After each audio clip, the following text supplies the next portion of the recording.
all yours. Oh, it started, Yes. I think.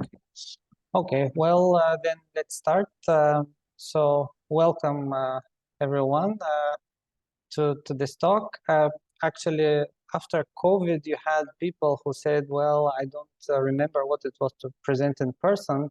Now I actually do not remember what it was to present online, I have to say, but bear with me.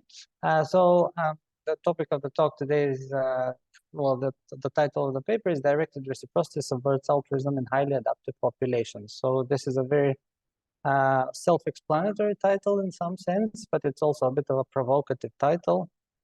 So I am really open to hearing what your suggestions and opinions are about this paper.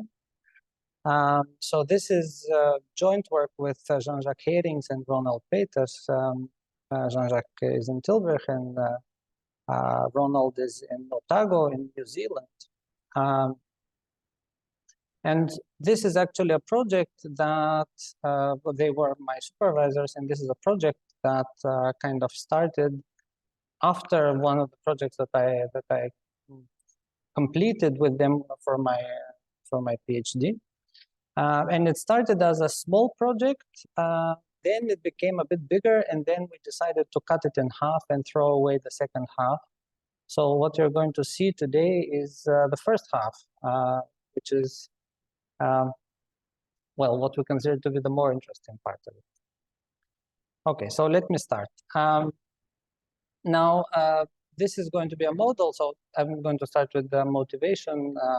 For the model, directed reciprocity is, of course, considered, and it's widely considered and identified as a powerful mechanism for creating cooperation. And our interest is, okay, so what are the possible ways in which cooperation can be sustained? Under what circumstances this happens. And of course, directed reciprocity is one of those important elements there. So this is a very wide topic, of course, to discuss. So I'm going to narrow it down to some of the things that are maybe relevant to this paper, which is that, well, there's a lot of theoretical literature which points to the following thing, that, okay, if you have the option of having kind of, let's say, widely talking about cooperation, which you can, and I will kind of refer to it as, let's say, altruism in some sense in this paper, or if you have the option of just non-cooperation or egoistic behavior or just selfish behavior, then of course, if you have the option to be completely selfish, this is going to be your best response most of the time. So actually, it is very difficult to sustain cooperation once you allow for this constant best response dynamics, and there are a lot of theoretical papers on that subject, of course, with some exceptions, but generally speaking, this is the case. However, what some of the theoretical papers have identified as potential, let's say, situations in which cooperation can be maintained is in the sense of a local interaction network, a framework, and where we have not really kind of a best response dynamic, but some type of naive imitation. And so I've just pointed out some papers here. So what now I'm kind of narrowing down even further. This paper, Herings et al., is actually once again me and my supervisors. We decided to build a model on a model which is much older. This is Eshel, Samuelson, and Shaked in AER from '98, which considers a very simple interaction model where we have what they call altruists and egoists. And they follow an imitation rule that they consider they basically adopt the strategy that was most successful in whatever they can observe in their observed neighborhood. they identify what is happening, what is the efficiency of the model, etc. Well, is it likely to sustain a lot of cooperation, right? So are these altruists, or the people who cooperate, are they likely to survive, when they are likely to survive, and so on. And so what we did in the previous paper was to say, okay, so you have altruists who are constantly cooperating, you have egoists who are basically not cooperating, and we decided to put into this model people who are kind of partially cooperating. And what do I mean by partially? Well, we mean that if altruists are just kind of sharing a public good or providing a public good for everyone in their local neighborhood, and egoists are benefiting from whoever it is in their neighborhood, then we said, okay, let's kind of have a middle ground where there are people who will benefit, or who will kind of only provide benefit for one person in their local neighborhood. Okay, so this is what this previous paper was about. So it kind of it added this additional strategy, or this additional mode of behavior, which is partial cooperation, to this previous paper. And we investigated what are the stable states, how is efficiency, and such stuff there. So the framework for this was very simple and very, let's say, stylized. So it was a circle network, and people were interacting, or people were on a circle, and they were interacting with only their two direct neighbors who were on both of their sides. And once again, indeed, we said, okay, the interaction, or the way that that strategies propagate, would be for at every next stage of the model, people adopt the strategy which was most successful on average in their observed neighborhood. Okay, so this is, so far, I've kind of narrowed down quite a lot. And I'm going to do this even further. But of course, if at any point I say something that you find unclear, please stop me.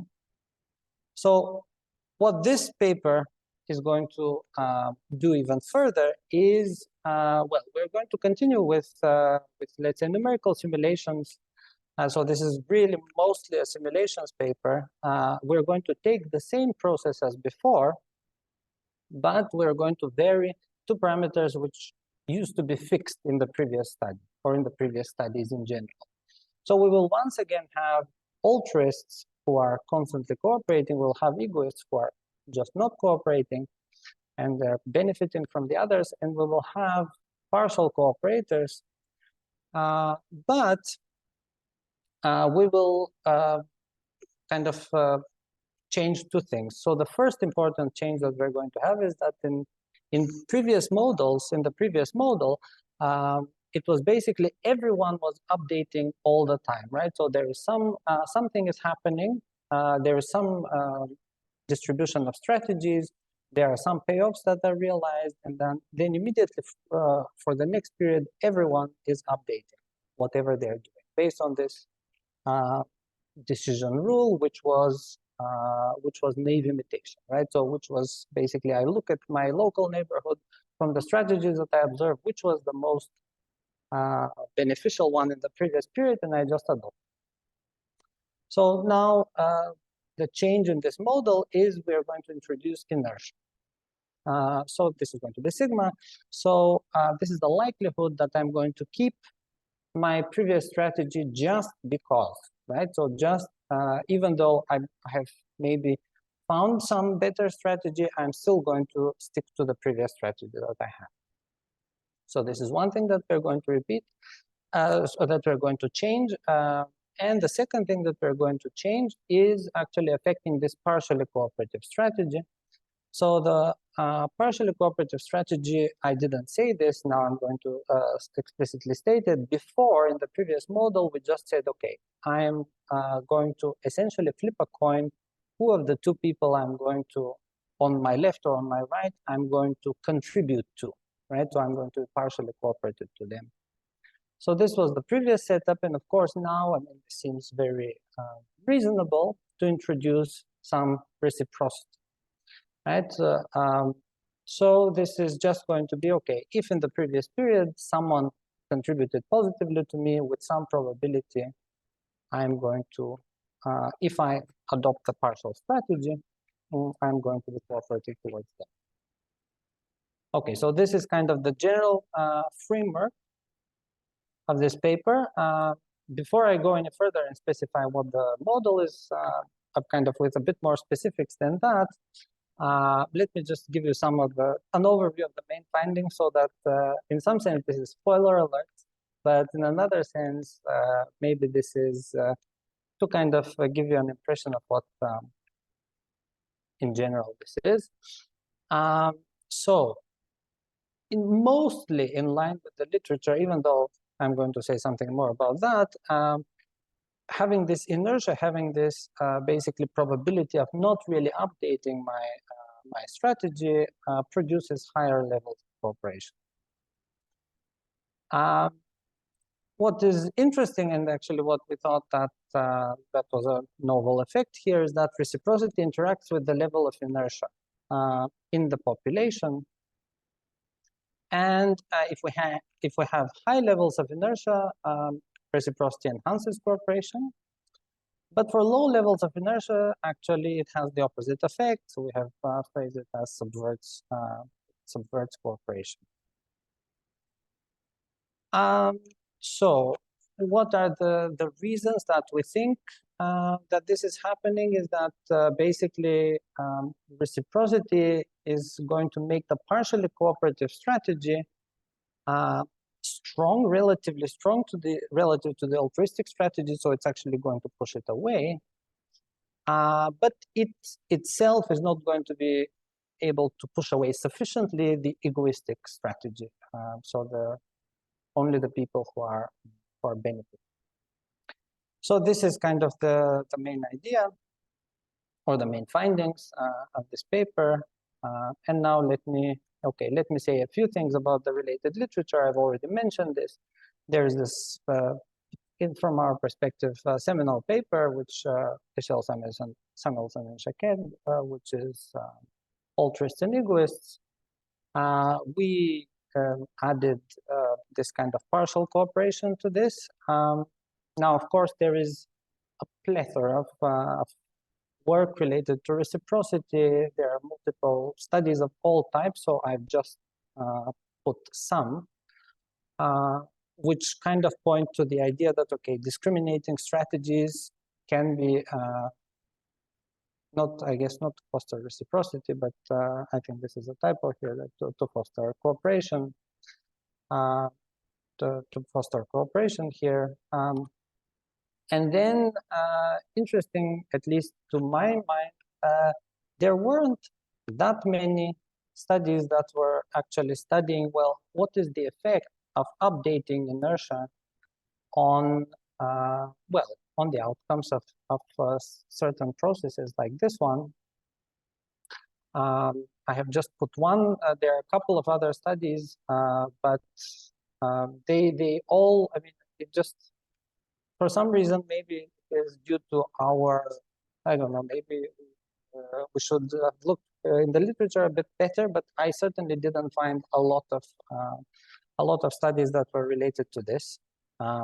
So I find this weird and interesting, and at the same time, a lot of them were published in journals like, for example, Physica, Physical Review, something like that. So not necessarily economics journals, which is interesting as well. So of course, with this, I'm saying if you have also some references and all that, please, yes, please alert me to this.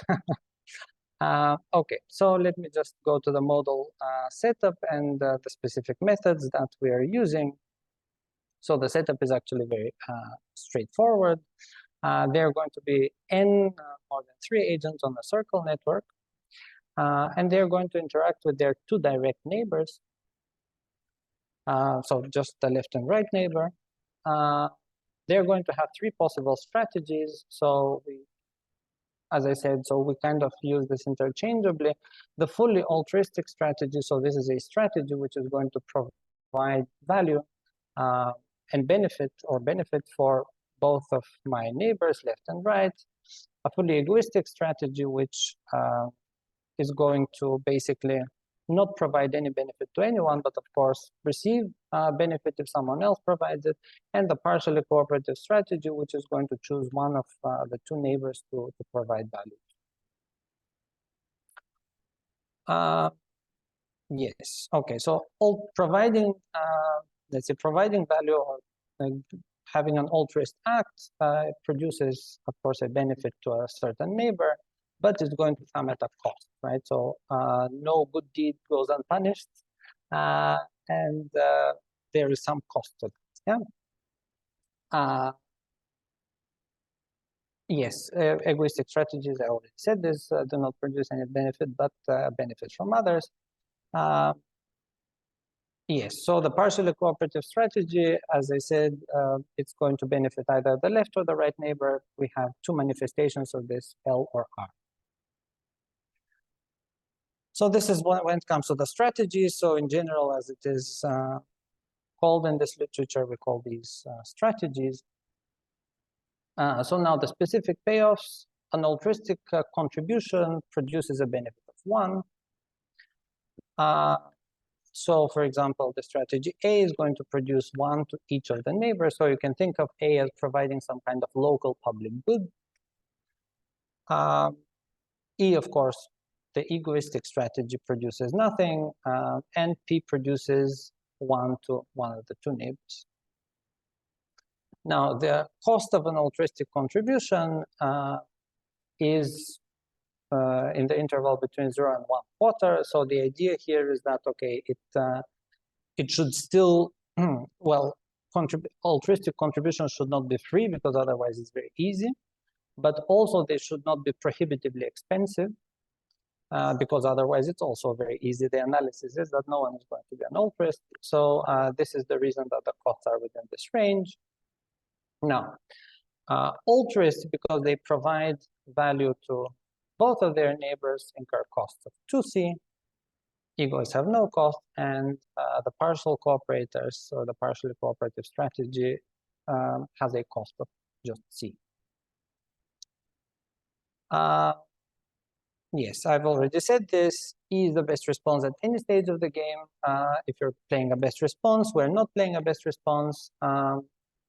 A will be, of course, the most efficient strategy. So if everyone plays a strategy A in terms of overall value that is provided on a populational level, this is going to be the most efficient strategy. So we would want to have this, but of course, whether this is going to happen, we'll see.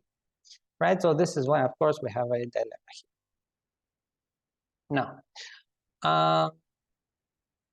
this is going to be a repeated interaction, right? So within indeed a fixed circular network, we follow a heuristic decision rule, as I already mentioned. At every stage, we adopt the strategy that yielded the highest average payoff among the strategies observed in the immediate neighborhood. And I'm going to have a short example in a couple of slides to just show you how this works.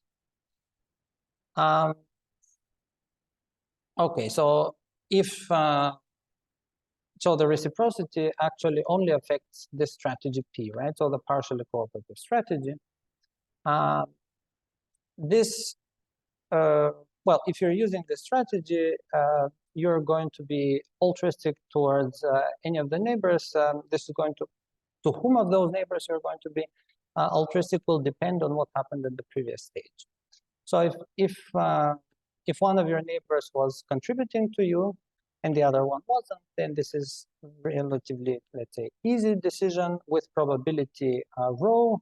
You're going to be, let's say, contributing to the person who contributed to you in the next stage. If there is a tie, right? So if both people contributed or none of them contributed, but you still, for some reason, adopted this strategy P, then you're just going to toss a fair coin and decide who you're going to contribute to. Okay, so rho being equal to 1, means like a full reciprocity, right? So whoever was good to me, I'm going to be good to them back. And if rho is equal to 0, of course, it's actually the opposite, right? So you can think of this as, well, I mean, there could be a discussion how to call this rho being equal to 0. In this case, it seemed to us the most natural to call it anti-reciprocity, because it is really, I mean, the opposite of what it's a binary choice, and you have just made the opposite of the reciprocal. Okay. So inertia, I already mentioned this, but let me kind of state it formally, right? So this is the updating probability of the agent at every stage.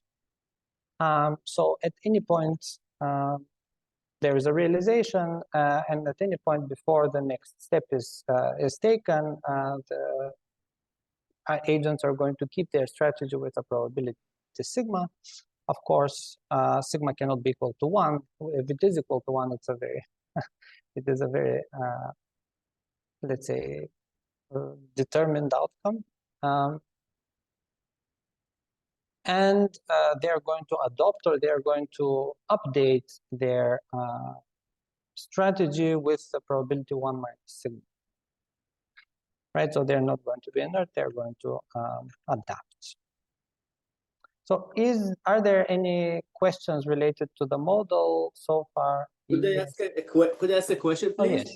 Yeah, of course. Why do you model this specification of reciprocity? It looks quite peculiar that you can only apply with P, and only if you do it for one neighbor. Why not more general reciprocity that allows you perhaps something like tit for tat for both your neighbors? Well, why? So I think that the reason is that we already had this other paper which had this kind of specification of partial cooperation, which was a coin toss, right? And then we thought, okay, I mean, in order to actually be able to compare some of the results, because we are, I mean, in some sense, this is a different paper, of course, but it's also, I mean, it was kind of inspired a lot by what we had in the previous paper. So this is the reason.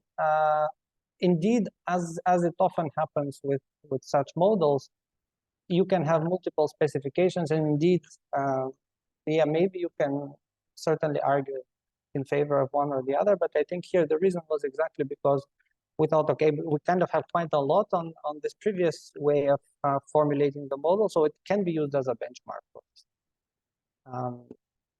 So yeah, this is my answer. I hope that that it makes sense.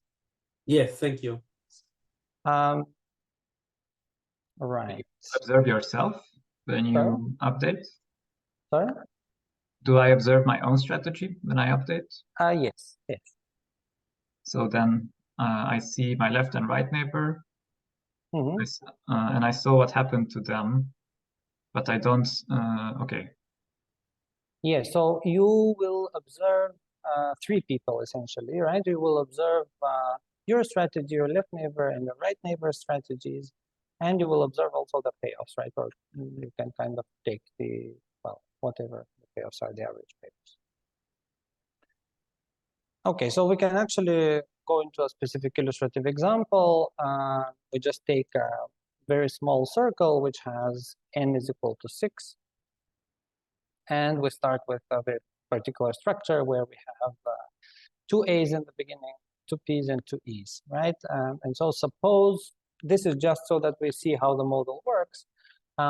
If the 2 middle agent strategies, for whatever reason, realize as LL, that means that, okay, so this person contributes to the left-hand neighbor, the other person in the middle contributes to their left-hand neighbor. So let's see what the payoffs are. Maybe it's easiest to start actually. Do you see the pointer, or you don't see the pointer? Yeah, you see. Okay. So maybe it's most useful to start at the very end with the E, with the strategy E. So on the other side of the circle, there's a person with the strategy A. So he is providing to both of his to both of his neighbors, right? So either to the left, both to the left hand and to the right hand neighbor. So in this case, the person with the strategy E in the end is benefiting 1, right? So he does not provide anything, but he gets 1 because of the person who has a strategy A. The person with the strategy A, on the other hand, does not get anything from this guy with the strategy E, but he provides benefit to both of his neighbors, so that's why they have a payoff -2c here. And finally, because they have a neighbor who is an altruist, they have +1 benefit. So this is 1 -2c. And okay, so the realizations, if I take one person in the middle, for example, this person with the strategy P, then okay, so what are his benefits? Well, he benefits something from the person who has a strategy A, and something from the other person who has chosen to contribute to his left-hand side. So in total, he has 1 + 1, 2. And his cost is, of course, 1c. So this is the way that the payoffs work. Now, based on this, we can, and based on the naive imitation rule that we have formulated, we can figure out what these people are going to do in the next stage if everyone updates, right? So if everyone updates, we can have, let's take as an example the second person, the person with the second A here. So he observes only strategy A and P in his neighborhood. The person with the strategy P had a payoff 2 -c. And the average payoff of the people with the strategy A was 1 -2c, or 1.5 -2c. So of course, this person is going to adopt strategy P. This is the idea. I hope that it makes sense how the payoffs work. If there's anything else, please let me know. Sorry, I have a question. You Yes. mentioned this row. So what is row here? So yeah, so indeed I haven't mentioned it yet. So a row is going to influence the probability that these strategies P choose either the left-hand neighbor or the right-hand neighbor. And here I just started with, okay, suppose that this is the realization for whatever reason, so that we kind of illustrate the payoffs. I see, thanks. Yeah. Okay, so this is to say, okay, so here we had, everyone was updating, and the starting point was this. This is what we ended up with. So in total, we can count in the next stage 8 altruist acts. What is it? How do we count this? Well, A provides 2, the other A provides 2, the third A provides 2, so that's 6, plus 2 from the P, that's 8 altruist acts. If I take a different realization for the middle 2 people, let's say not LL, right, not contributing to the left-hand neighbors, but to the right-hand neighbors, then, I mean, I'm not going to go through the computation, but so there's, of course, yeah, so this is, of course, a typo here. It's not 2 altruist acts, it's 4. But okay, so it produces a different next stage, and the total number of altruist acts is, of course, different. Yeah, it's actually not even 4. It's 2 plus, it's 6. Anyway, it is 6, but so the point of this example is to say, okay, well, first of all, this realization of L or R, so the way that the partially cooperative strategy actually realizes, makes a significant difference in the total number of altruist acts. Well, that should be clear. The second thing that I should do, the second thing that I should mention is that, okay, if we introduce inertia into this, now I had some examples, but they are so, let's say, complicated, and there is no need to actually go through them. If we introduce inertia, which is to say that some people, for whatever reason, are not going to update their strategies, then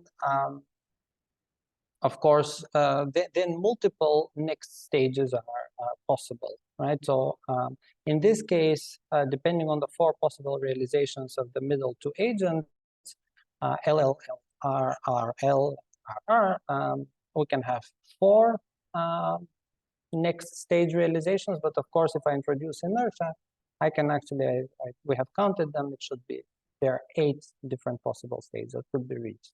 So clearly introducing these inertia in the model is going to change the results dramatically. And of course, once we introduce the, let's say, the reciprocity, certainly, so it produces non-trivial changes to the model, was the idea of the example. Right. So this is kind of the way that the model works. It is not very, let's say, it is a rather simplified model, but the idea was, yeah, I mean, part of the idea was that it builds on other models already that we kind of know, and well, it is at least easy to simulate. So let's see what the results are. So first things first, what are we going to check? Well, we'll mostly check what the efficiency is, right, that is produced. So this, in the absorbing state of the model, this is done with computer simulations. I'm going to say a bit more about that in the next slide. We are using, well, the case where, as I already mentioned, we have a previous paper that we can use as a benchmark. And maybe what I should say about efficiency is the fact that, okay, so efficiency is going to be measured as the percentage of altruist acts in the population as a percentage of the actual upper bound. So the maximum is going to be 2n. That is, if everyone is an altruist, they all have 2 altruist acts. So in total, that's 2n. And we will just see, okay, whatever we get, how much is it, right, as a percentage of this 2n. Right. So the benchmark, if you have this, well, this reciprocity parameter, which is basically 50%, right? So this is a fair flip, coin flip. And if you have 0 inertia, so there's always updating, constant updating at every stage of the model. First of all, the absorbing states of the model are in some sense predictable. So there's going to be an absorbing state which has only A's, only P's, and only E's.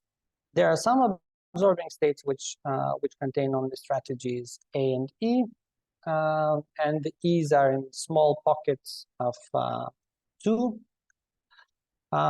And there is a possibility of, actually, this is not an absorbing state. This is kind of a set of states which already from previous papers is called a blinker. So this is a pair of states in which most of the agents are employing a strategy A, so altruistic strategy, but there are pockets of E's which are either of length 3 or of length 1, and then basically they kind of alternate between length 3 and length 1. So it's a set of states which are absorbing, not one state.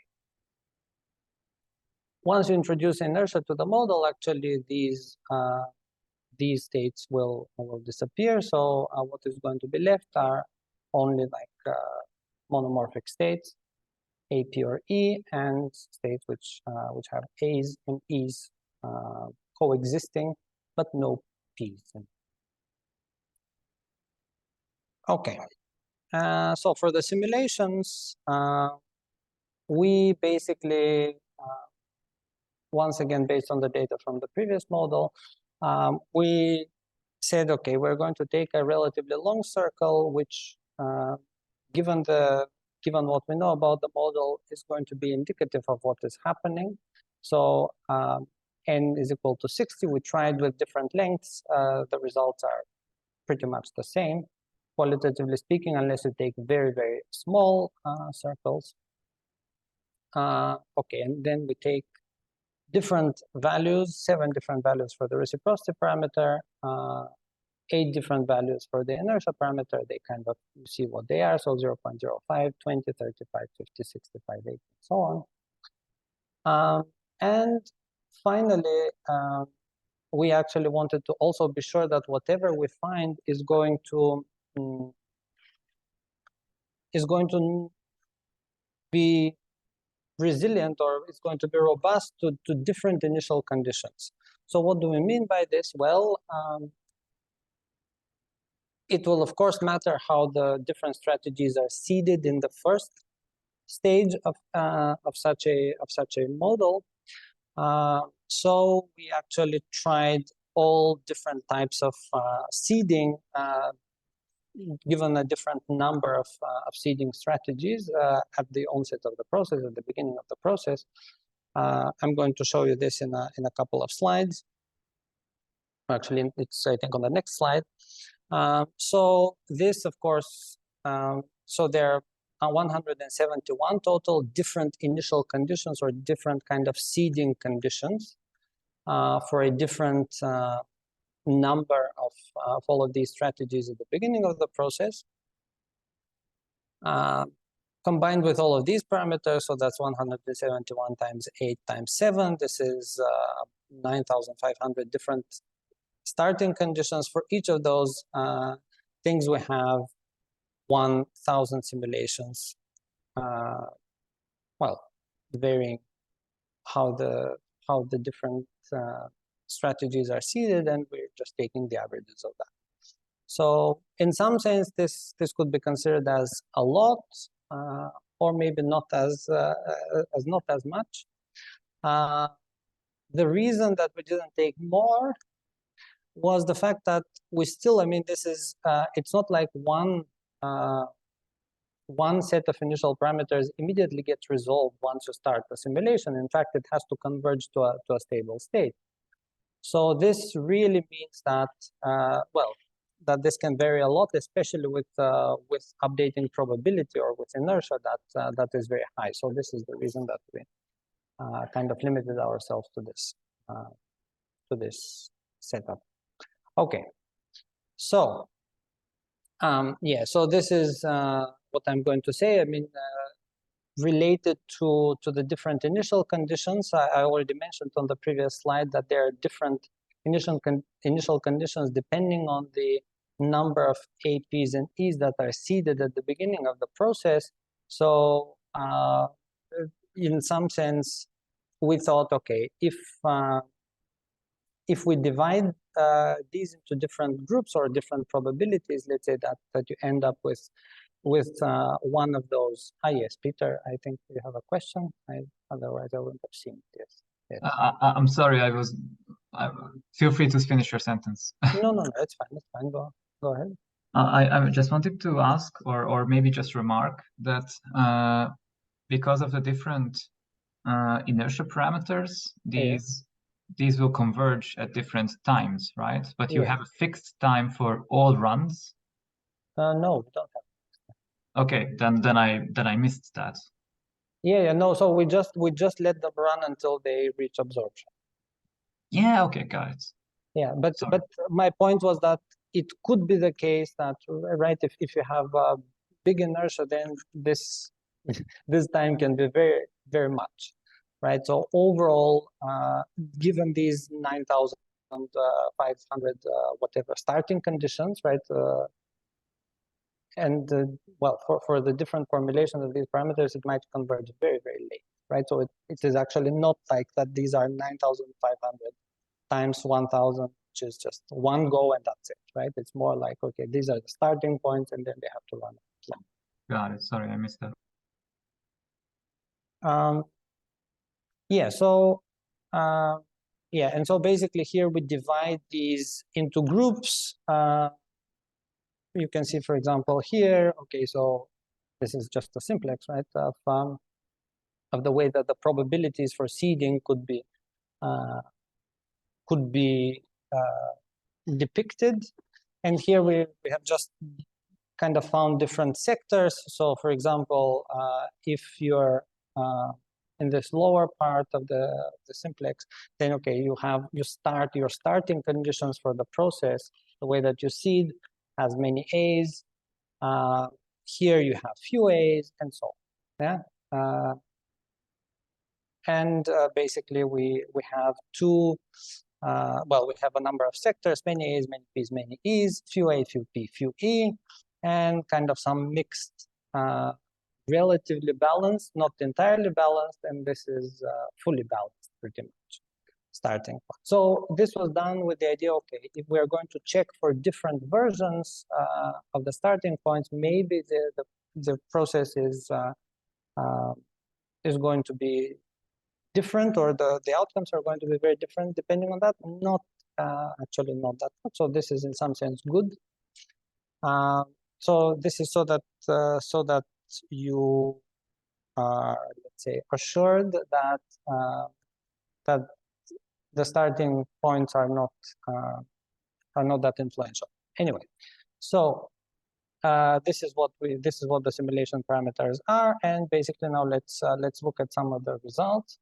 So this is actually this is maybe the main figure of the paper. This takes the efficiency, all right? So the percentage of altruist acts that are realized in all absorbing states that have been reached, depending on what the reciprocity probability is and what the inertia parameter is. So one thing that we can, and I'm just going to summarize it in a couple of findings. We have called these findings. For a given level of reciprocity, efficiency is going to be increasing in the level of inertia, right? So if you take a specific reciprocity probability, then you kind of say, okay, as I increase inertia, really efficiency is kind of increasing, right? At different parts, at different levels of reciprocity, this is different, but overall this is actually true, unless in the very, very beginning. So this is one thing that we can find. Now, the second thing is that for levels of inertia which are kind of low, efficiency is going to be decreasing in direct reciprocity, and this is what we see here. So this already starts to get a bit more interesting, maybe. So this is this part of the second finding. Okay, so if inertia is at some kind of medium level, then we have that, okay, that the relationship is kind of U-shaped. And finally, if inertia is high, well, then efficiency is pretty much increasing in the level of reciprocity. So these are findings that on the one hand might say, well, they are kind of making some sense, but definitely I think trying to find this analytically would have been not really a possibility, or at least we didn't see a very clear-cut way of actually uncovering, or let's say proving this, maybe is the better way of stating this. So okay, so these are the findings that come or that stem from the starting of the kind of the main figure of this paper. Now we actually, you might say, well, this is a bit obscuring because this is just an average of everything, right? So we do not really say, we do not really see which absorbing states are driving these results. So what we did further was to say, okay, let's try to break it down. First, actually, based on the number of strategies or the specific strategies that are in the absorbing states, and then we also did this based on absorbing states. Why did we do this? Well, it could be, you can argue that, for example, a state in which you have equal proportions of A's and E's is going to have exactly the same level of efficiency as having just only P's, right? So the only P's, they provide value 1, and this is kind of half of what the A's are providing, if you take the average of A and E. So you can see that theoretically, we just do not know what the situation is. So that's why we said, okay, let's try to figure out how this is broken down into different strategies in the absorbing states. Okay, so here is what we find. So the percentage of strategies in the absorbing states, they are like this. So this is a figure which tells you, okay, the percentage of A's in absorbing states, percentage of P's in absorbing states, percentage of E's in absorbing states. And this is based once again on the reciprocity and the inertia parameter.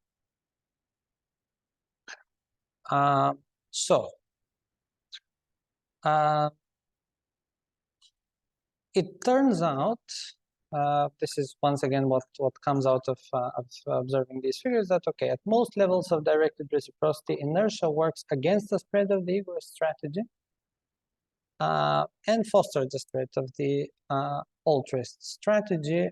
This, I think, is kind of, I mean, you can kind of see it in the model, or sorry, not in the model, in the graphs here. Now, the situation with the P's is a bit more confusing, it has to be said. So, yeah, let me go a bit further. So, now, for levels of inertia which are low,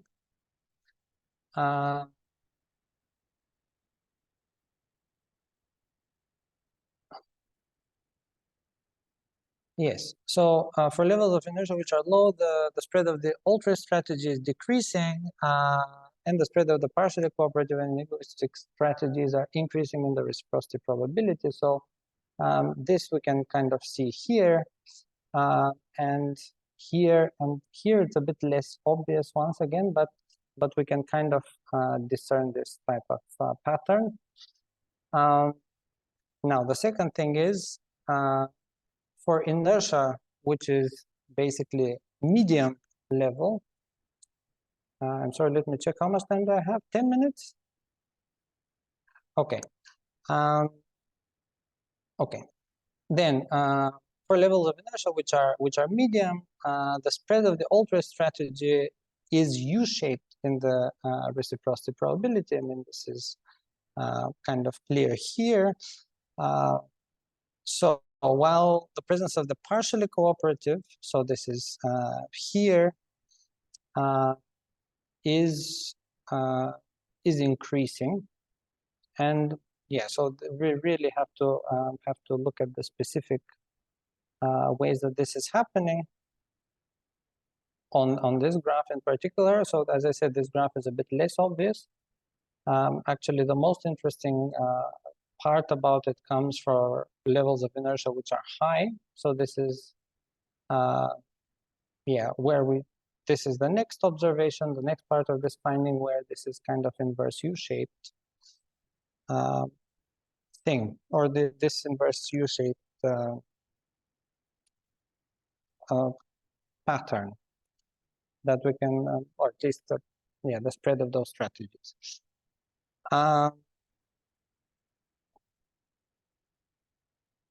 So actually, what seems to be the case is that this partially cooperative strategy has a substantial effect on the efficiency of the overall model only for yeah, for this middle levels of inertia. This is what we see, and yeah, so as I said, this is these are findings which are a bit I don't know, a bit difficult to explain analytically. We just kind of have to look at the specific way that that the process develops. So actually, this is the final part that we did. We thought, okay, I mean, this kind of gives an indication about what is happening. So the P's are not that involved, or the way that the P's affect efficiency is not that influential for most levels. So maybe we should see how this process actually dynamically develops over time, and what are the strategies that are dropping and increasing at different stages. So this is actually what we did last. Yes. So what we did was the following. We said, let's look at, well, these are different levels of reciprocity, just 3 different levels that are selected, and 3 different levels for inertia. And my co-author decided to identify, well, when identifying the different stages of the process, he decided to use some different, well, Star Wars terminology. So one of the first phase is, of course, the attack of the egoists. So okay, so maybe I should tell you how these graphs are identified. So this is just the percentage of different strategies at different points, or at different iterations. This is run for 1,000 iterations. Mostly it reaches absorption, but in the very last parts, and not fully. But here, this was okay. So we start with some relatively even spread of altruist egoists and partial cooperators in the population, and then we just let the process go until it reaches absorption, or until we reach 1,000 iterations, and then we kind of plot the different shares of A's, B's, and E's in it. So the first stage, as you can immediately see, is that, okay, first the egoists, or the attack of the egoists. First, the egoists kind of have the upper hand, and they spread a lot in all pretty much versions of this model.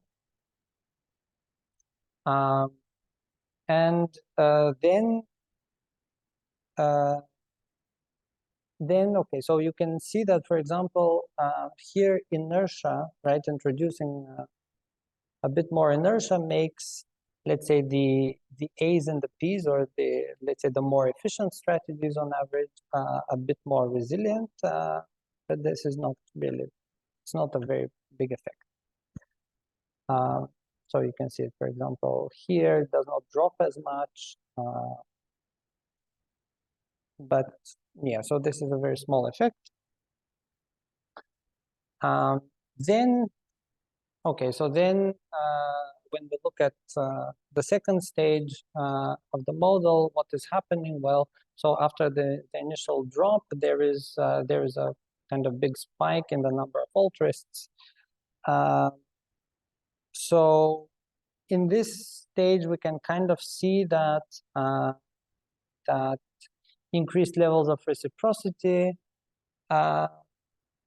maybe do not really benefit the A's as much as we want, right? Or as we would think, right? So you can see, for example, here they do not really the stages. It's kind of, the spread is a bit bigger, so maybe it actually helps the P's a bit more than the A's. And finally, okay, the final stages, we have, well, the partial cooperators really take over.